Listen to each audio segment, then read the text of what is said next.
Well, we want to welcome in our friend Tucker Carlson now because, wow, dropped a bombshell on the media industry this week with the launch of a brand new network, Tucker Carlson Network, and we're thrilled to have our old friend back here on Redacted to talk about that and so much more. Tucker, welcome into the show. Great to see you, my friend. Congratulations on the big announcement. Well, congratulations to you both. I texted you about this, but it's like every week someone comes up, have you heard of Clayton and Natali Morris and their show Redacted? Yeah, I know them. You know them? It's you're very so sweet. Cool. I am a fan of your show, let me just say. And not just because I agree with everything, but because, which I do, but because there's just so much information. I love it. So congratulations to you. Well, very, very sweet of you. Very, very kind of you to say. And that's a very Tucker thing to do when all the news is about Tucker and the big story is about Tucker Carlson and the launch of this new network to turn it around on someone else. So I know this must be difficult for you because there's so much focus on you right now, and you're not comfortable with that. You love covering the news. You love covering other people. You love covering other stories. And so, you know, it's amazing to me to see you launch this network. What was this gestational process like for you kicking off this network? Well, I mean, it was ideological. As you know, one of the big differences between you and me is, you know, you guys are good at business. I'm not. I'm not interested. I don't think about it. My brain doesn't work that way. Kind of the last thing I want to do is start a business and think about that kind of thing. But it just dawned on me based on my own experiences, including recent ones, that, you know, you really need to be protected if you have a shot of saying what you really think is true, particularly in the coming 12 months, which is, I mean, it's the most intense period, and not just in this country, but around the world. I mean, lots of places are changing dramatically. The whole world is reshuffling, and there's going to be a lot of pressure to shut people down because the information war is the real war, of course. Words are more powerful in the end than, you know, anything Raytheon sells, and more enduring. So they're going to try and stop people from noting obvious truths about what's happening, and if you want to be one of the few who is able to say what he thinks, you cannot be dependent on advertisers or big companies. You just can't. And that means you have to set up some kind of system that pays for a fortress of reporters and that is, you know, immune to advertiser pressure. You know, it's just essential, and that means subscriptions, basically. Right.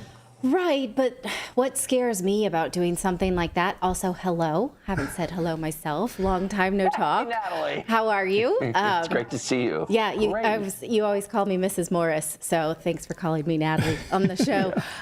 So one of the things that bothers me about doing something like that, which I guess you've sort of fortified your backbone about, is that when you have a platform now that is practicing free speech, the government tries to penetrate it with litigation or subpoenas and, you know, so it's from the outside in. So are you afraid of that kind of thing, of being attacked like we've seen just this week now, government going after Twitter, asking them about how they're protecting misinformation around abortion and that kind of thing. So what'd you do to get ready for that?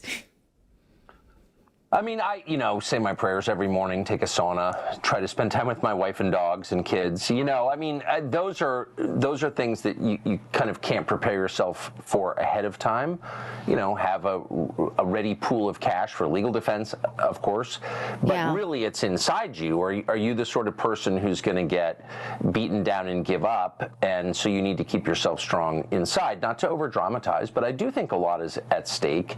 And you're absolutely right that the government is one of the driving forces behind censorship, and it's always through proxies and cutouts. That's what happened to Alex Jones. I mean, the FBI was all over that, you know, that suit, that civil suit against him that resulted in the $1 billion judgment that for a while almost put him out of business. I mean, that didn't happen in a vacuum, sorry. And so, yeah, they have a lot of ways of doing it, and doubtless they'll try. But of course, I mean, but the other thing is I've already been through some of that. quite a bit of it actually. And so I'm certainly not intimidated. Maybe they'll succeed, but it's not going to stop me from talking. I mean, if it gets to the point where I'm like, standing downtown with a bullhorn, okay, that's where we are. But I think we have an obligation to say what we think is true. I personally have a burning need to do that. I can't respect myself if I don't. And so I'm not going to stop. But God knows what's going to happen in the next year, honestly. I mean, you both can feel it. Every person who's paying any attention at all can feel it. There are all these unresolvable conflicts that are coming to a head in the same year. Right. And so, yeah, it's a huge concern for me. Yeah.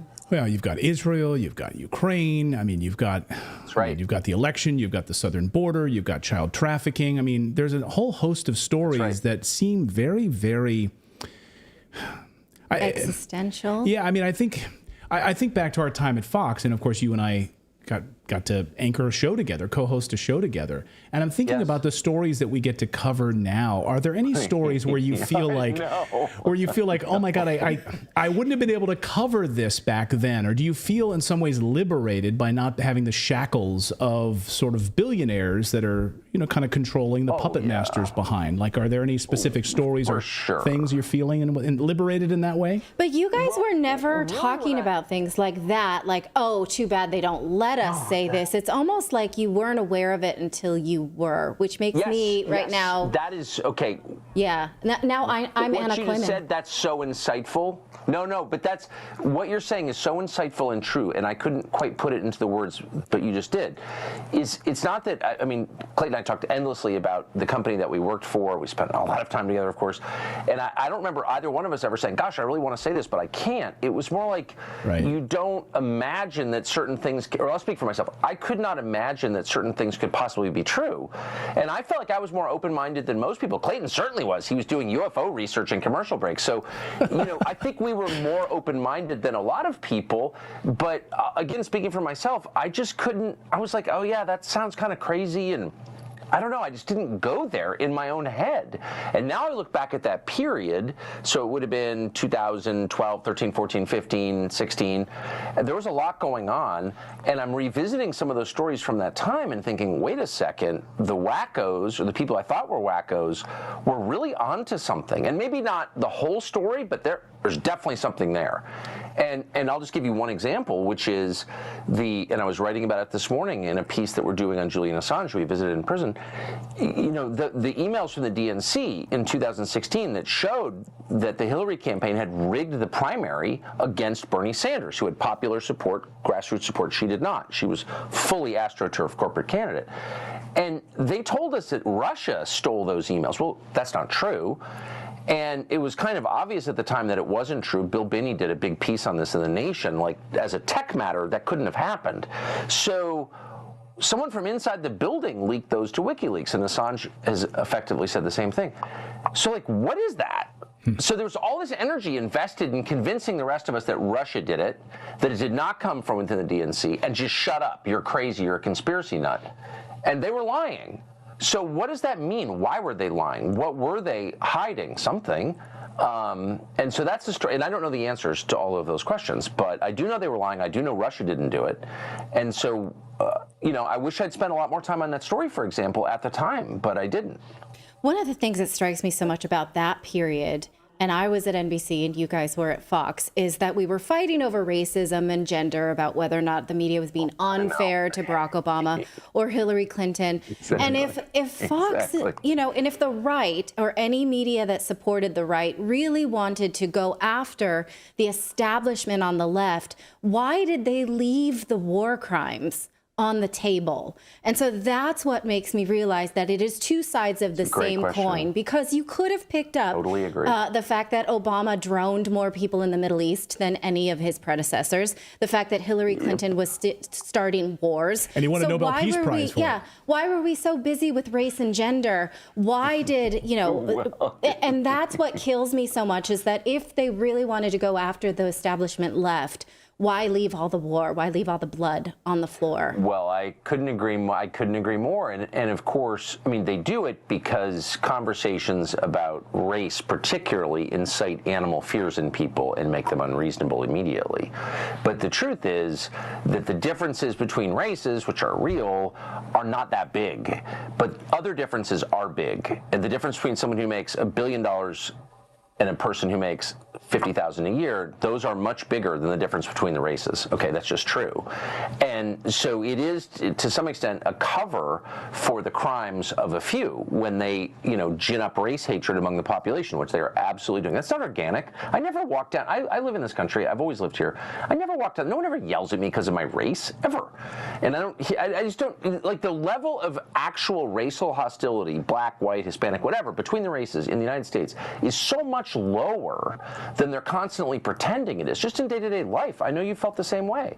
You don't hear people see people getting in fistfights because they're different colors. What? Right. But if you watched only NBC or these channels, you would think that that was the state of play in the United States. It's not. And so they're telling you that to divert your attention from the wars, which I actually have been passionately against since I went to Iraq in '03, but not enough, I agree with you, but also from the financial crimes.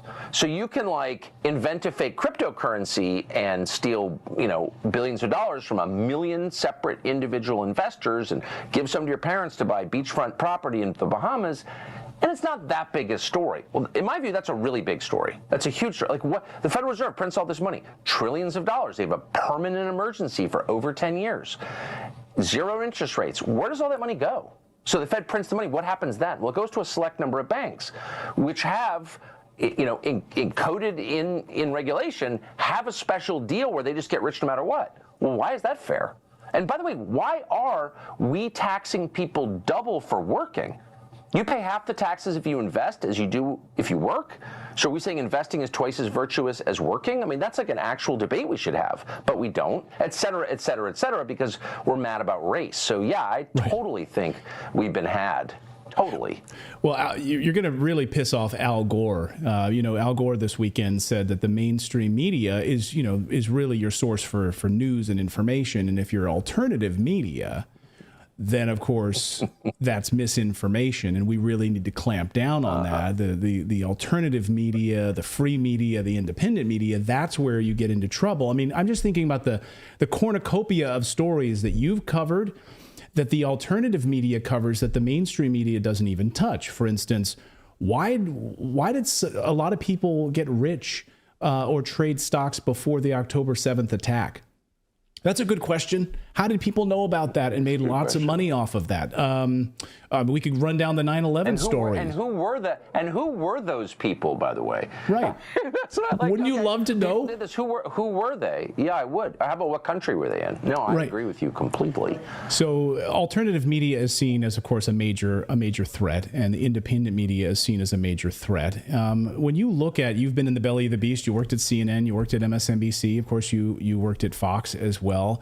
Do you see a massive disconnect between the mainstream media and what alternative media is able to cover these days? Well, I just think it's dying, and the audience numbers show it. I mean, for one thing, in addition to all of the other sins, and by the way, running cover for the most powerful people in your society and pretending you're not doing it, that is a sin, just to be clear. But in addition to that, on a non-moral level, just as a viewer, it's very boring to be, and it's boring for a specific reason. So if I have a mission in what I'm telling you, if the whole point of my telling you this is to convince you of something specific, right? If it's the definition of propaganda, I have to keep repeating it endlessly, endlessly, endlessly. I can't sort of veer off into something I find interesting, like how did they build the pyramids? I'm probably not going to get into that because my job is to convince you that Zelensky is Churchill, and so that's all I'm going to talk about, or that whatever it is, whatever the lie is. And so they wind up repeating like the same 4 stories forever. January 6th was a white supremacist insurrection. Okay. Okay, I disagree. I don't think you're right. But if you tell me that every single day for 3 years, not only does your propaganda fail, with me anyway, because I'm like, why are they telling me this again? But you also drive me off because you're boring me to death. Like, I want to hear something else. I want to hear something interesting. I want curious people gathering my news. Curiosity is the key to the news business. And that's what I always loved about you, Clayton. We'd sit there and you'd be like, can you believe this? You know, of course, none of it ever made air, but you were like so excited about the thing, about your like intellectual journey in your own head. And that's a prerequisite for journalism. Like, you have to be that kind of person. Like, wait, what a second. Wait, what? How'd that happen? What do you mean? You know what I mean? And they're the opposite of that. They're like, shut up, we know how it happened. And if you ask any questions about how it happened, then you're insane. It's like, no, I'm not insane. Or maybe I'm insane, but it's still a fair question. Do you know what I mean? So like, no one wants to watch that shit, actually. It's stultifying. And their numbers are in such steep decline that NBC News is not going to exist in 10 years. There's no chance. And programs like yours, I checked your numbers as I was sitting waiting to go on. It's like, they're ridiculous. They're huge. And who would have predicted that, actually? You just like, you know, get in the studio with your wife and talk about things you think are interesting, and all of a sudden you've got like a lot of people, you know, my next door neighbor's watching you every day. Who in the world? No, I'm serious though. Who could have predicted that 10 years ago? You'd be like, no, Clayton and his wife have gone off the deep end and they're like talking to themselves in this weird little closet. No. The world is watching them. And that's the model. I'm not joking. Like, it's crazy. It's what's happening now. Last thing I'll say is the promise of the internet originally. The promise originally was, you know, everyone gets a voice, you get to hear all kinds of perspectives. That kind of died for a while. We're hearing one perspective, and it reached its peak when they took Parler off the internet. And now I really think it's reemerging because that other stuff is just, its era has passed, in my opinion. But I'm scared every day of the things that we talk about, and I realize that the stories that we cover give me politics by cooties. And I realized that I would be non grata in my... cooties? Well, yeah, that's what it is, right? Because I'm willing to ask questions about the COVID vaccines. I'm willing to read books about Ukraine's history. I'm willing to spend my weekends doing that, which gives me politics by cooties, which I know now that in the circles I ran in when I was still in the mainstream media would make me seem like a kook. And I'm afraid not only of losing those friendships, but I'm afraid of the fallout that happens around that, things that happen to people that I respect. But at the same time, I care more about the world that we leave our kids, and you can't say nothing right now. Amen. So that's the reason that we do this, even though I'm always scared. I mean, you and Clayton don't seem as scared as me. No, I wanted to ask you that question. Are there stories you're scared to cover? Because there'll be times, and I know you are hit with a torrent of information on a daily basis, way more than I am. And I mean, you have contacts all around the world that are, you know, there's probably someone on the space station right now texting you with information about something. And so are there things that you're scared to cover? You're sitting there saying, wow, this is like soul crushing, like to the point where like it really scares you in your soul. There are two. Yes, there are two.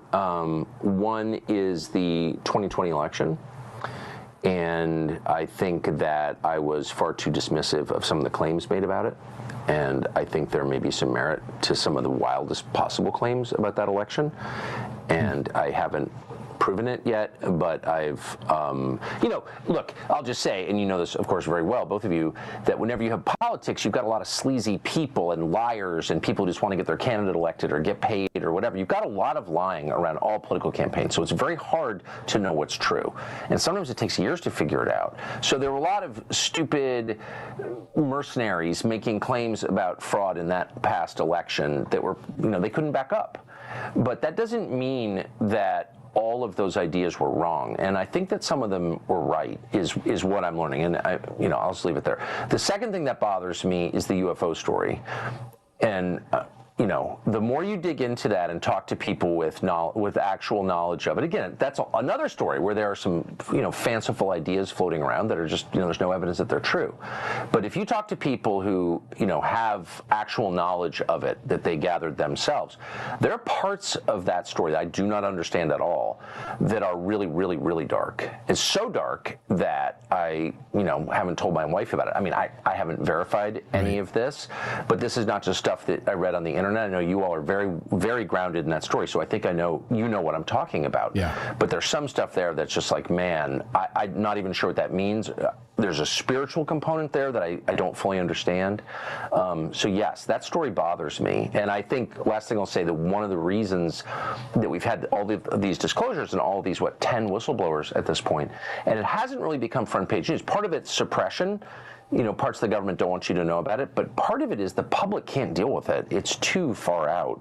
The implications are too profound. And I understand that, because I've heard things where I'm just like, oh man, I don't even really want to know that, honestly.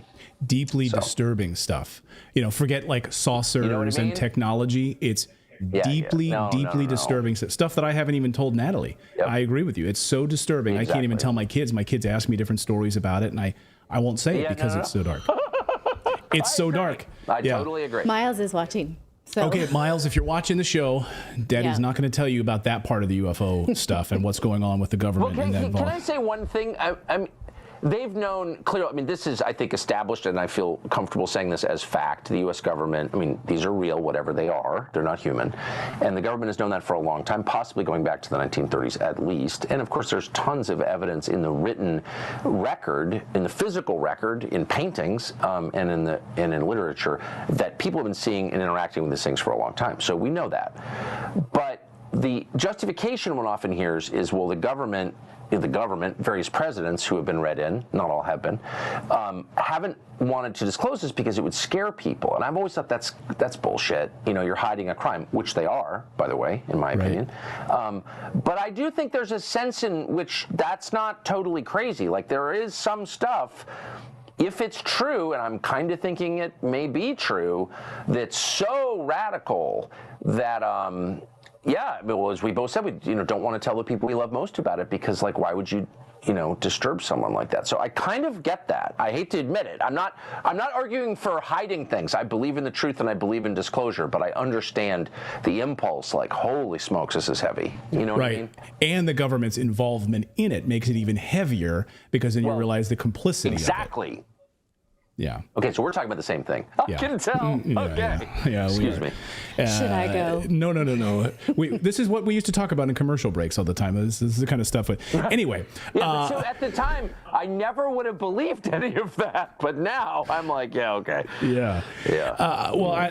I'd be remiss if I didn't get you out of here on this, Tucker, which is, you've covered politics a long time, and I trust your instincts on this subject more than just about anyone on this subject that I personally know. I've said on this show that I don't think that the deep state, when I say the deep state, I mean the permanent government, the people that are there long after the people that are elected come and go. For sure. The deep state will not let Trump become president. That's my own personal belief. Neocons, of course, are lining up behind Nikki Haley. You see the press coverage, the Associated Press. You see the mainstream media, the military-industrial complex wants Nikki Haley. Of course, they want to continue to make a lot of money. Biden is a walking vegetable. What do you see happening in 2024? What do your political instincts tell you from having covered this your whole life? It's opaque. It's like looking through a shower curtain. You can only see outlines. And I'm not bragging, but one of my few skills is I've called most races pretty accurately because they're pretty obvious. The outlines are obvious years in advance. And certainly a year out, they're very obvious. In this case, it seems irresolvable. So you have, basically every power center in the country will do anything to prevent Trump from winning, anything. That's the most important thing to them, is to keep Trump from becoming president again. Now, why is that is a whole separate and very interesting conversation, but that's just a fact, okay? And these are the same people who are lecturing us about democracy. We're saving democracy. Democracy dies in darkness. Democracy is the most important thing. You heard that creepy defense contractor say what we're really doing is preserving democracy. We're not just selling weapons. We're preserving democracy, which was a nauseating clip, and I hope on some level he's punished for that. But anyway, but then at the same time you have Trump is leading the race in every nonpartisan, or all the liberal polls are showing him leading the race, beating Joe Biden in the battleground states. So they can't let him win, but if they don't let him win, then it's just super obvious that all this democracy stuff was fraudulent, and that it's not a democracy, it's an oligarchy run by the richest people, that Bernie Sanders, back when he was a free man, was telling the truth. And so at that point, like, the veil's off. We can't pretend anymore. Like when they killed Kennedy, which they did, they could kind of pretend like everything's fine. But after this election, there's no pretending everything's fine. Everyone will know. And it is a little bit like you get kidnapped, you get thrown in the back of the car, and all of a sudden the kidnapper turns around and lowers his mask and you see his face. And that's not a good thing. Because once you see his face, he has to kill you.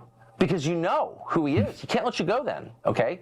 So you sort of want the kidnapper to keep his mask on because the pretense allows him the freedom to let you go in the end, to pretend everything's fine. But they've showed us who they are with such unmistakable clarity that I kind of don't know how we get along after this election unless they decelerate and just do what they should do, which is like, look, we don't like Trump. Here's why. We don't think he's good for the country. Here's why. We think Joe Biden's great. Here's why. America, make your choice. But I don't think they are going to do that. They're morally obligated to do that, but they won't. And it's incumbent on them to do that. Stop charging them with bullshit crimes that your own people skate on. Like, that's the truth. Stop that. Just let the election happen. Let's have a free and fair election for the first time in a while since 2016. And if they allowed that to happen, I think the country would get better. And then if Trump is a crappy president, okay, we survived it the first time. He's not very radical, actually. He's pretty moderate. We'll be fine. But I think they're too hysterical to allow that to happen. And so I'm very, very worried about it. Yeah, it's incredibly troubling what's about to happen in this next year. Well, I want you to tell us, before you get out of here, Tucker, tell us about the network. How does it work? So Tucker Carlson Network. I mean, this is amazing. They call you up. They say, we'd like you to come in for a job interview. We've seen your work at the Tucker Carlson Network. You seem like a good fit. You have a name that fits with our network. We'd like to hire you as like the face of our network. And I think it's a great thing. Things I had to do to get the job. You know, I was young. I needed the money. It was not just a casting couch. It was a casting waterbed. And I'm not proud of it, but whatever. The past is gone. We can't relive it. No, you just go to tuckercarlson.com. It's like any other. I mean, a lot of our content will appear with no charge at all, continue to appear on X, and others will appear in truncated form. But there's going to be a lot of content. We're doing a ton of documentaries, going around the world, talk to a bunch of different really, really interesting people, and then, we're just doing what we've always done, which is interviews with people who are saying things that aren't allowed to be said in other places, but that we think are true. And the only promise I guess I would make about it is I can't promise we'll never be wrong. I've certainly been wrong before. Probably we'll do so again, unfortunately, but we will never lie. No lying. So it's going to be as honest as a news organization has ever been. And I'm fanatical about that because I think it's the right thing to do, but I also think it's the source of strength. I think if you keep telling the truth, not just in public, but also in private, you become stronger, and I think people can feel that, and they back off when they know that you're committed to telling the truth. Yes, it's one of my quirky beliefs, but it's sincere. But your superpower is not giving a shit when people hit at you. And Clayton learned a lot from that, actually, because, you guys at commercial breaks, I would say, how does he take that? Or he said that on the air, and they wrote this about him, and you were literally like, I don't give an F, I don't look at it. Yeah, and so it's been an inspiration. The harder they try, the less it penetrates your superhuman shield. And I think that that's something we all can take away. So that for that reason, you were always a great influence on my husband. Also, you made us have a third baby. You. So I'll always thank you for that. Aren't you glad you did? I am. Yeah, people don't know that when Tucker and Clayton worked together, we had two, and he came home every weekend and was like, Tucker said we got to have this third one. And I was like, he doesn't have to carry it.